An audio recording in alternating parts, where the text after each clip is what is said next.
In the early 90s, several Marvel Comics artists and writers, most notably including Todd McFarlane, Jim Lee, Eric Larson, and Rob Liefeld, became frustrated with Marvel Comics' payment of their talent. More specifically, the fact that Marvel made so much off their artwork and creativity while only giving modest payouts in return. So they decided to form Image Comics. You may have heard of them. A comic company where the writers and artists of their titles would maintain ownership over the characters they used and the comics they created for Image. It was an ambitious venture, but at the time, comics were booming and the talent involved were the literal A-list of current comic book creators. With speculation at the highest it had ever been, and likely ever will be again, everyone wanted to launch onto the next big thing. And many speculators were certain that this was the future #1 comic book company in the world, and that getting a valued first issue of an early Image comic would undoubtedly bring them big bucks in the future. As almost anyone who collects comics or follows the industry will tell you, that didn't happen.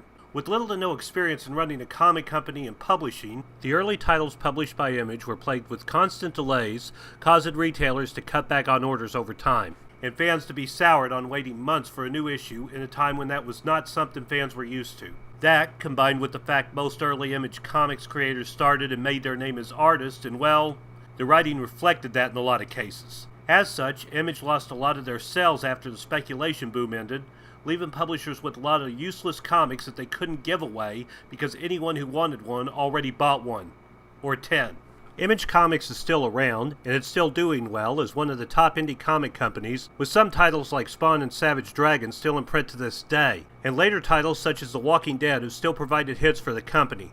But they proved in the end not to be the threat to Marvel and DC fans thought they would be, and most of the founding members have since moved on to other things. As such, with their insane print runs of their early years, early Image titles flood the dollar bins. Most of them, frankly, are not that good unless you prefer pretty pictures over well-written stories, and hey, no judgment if you do. One comic that you can find in the dollar bins from Image that's worth taking a second look at, however, is the Maxx. I obtained issue 1 in my local comic shop's dollar bins, and no lie, I could have bought 30 copies of the Maxx #1 from that one comic shop's dollar bins alone.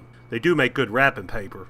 But while the Maxx #1 will never buy you a car, no matter what speculators once thought, in a sea of failed and forgotten Image titles, the Maxx is one that frankly deserves better. The Maxx is a violent and darkly funny story of a homeless superhero who fights crime by day, but at nights is frequented with dreams of a world known as the Outback, where he is a powerful protector of a beautiful jungle queen, a girl who exists in the real world as social worker Julie Winters. Issue #1, in the series itself, is written and drawn by former Incredible Hulk artist Sam Keith. It promises beautiful artwork, as most early Image comics do, but also gives a great look at a unique concept full of violence, humor, and a story where you never quite know what's going to happen next. Issue #1 is mostly just a prologue, as the Maxx was known for long drawn-out storylines. So as a single issue read itself, it doesn't offer much but a teaser for what's to come. But while the first issue is the most common one to find in the dollar bins, many, if not most, can be found for the price of a new comic, if not cheaper. You could also find lots in various eBay auctions for those with no thrill of the hunt, as well as the Maxx being collected in trade paperbacks. Heck, the first 11 issues are even adapted into a TV series that once aired on MTV